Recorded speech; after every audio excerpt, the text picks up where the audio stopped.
Ci sono delle sentenze sia della Corte Costituzionale sia provenienti dall'Europa che garantiscono Trento, nel senso che quest'opera, e parlo della Valdastico Nord, può essere fatta solo con il consenso di Trento.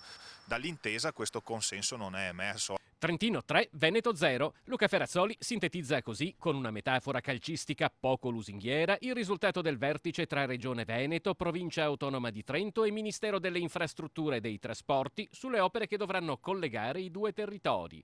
Il comitato paritetico ha prodotto un documento definito di lettura piuttosto ostica persino dagli stessi addetti ai lavori, un abbozzo di accordo che, tradotto dal linguaggio tecnico, fissa però 3 punti fermi.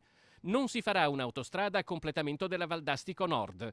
Ci sarà un ammodernamento della Val Sugana e il completamento della bretella da Caldonazzo verso la Valle dell'Adige.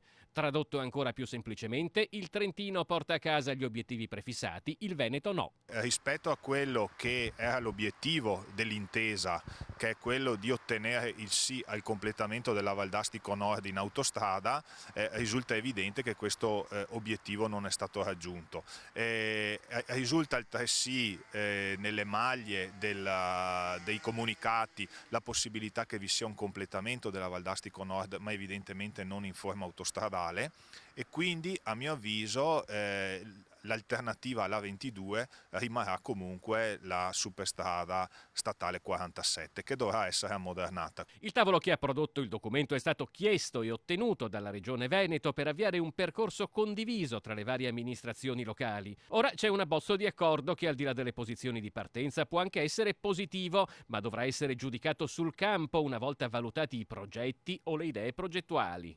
E tu è curioso di sapere quale sarà adesso la reazione dei nostri imprenditori. No, io dico che se l'obiettivo di quell'intesa era il completamento della Valdastico Nord, credo che questo non sia un risultato raggiunto.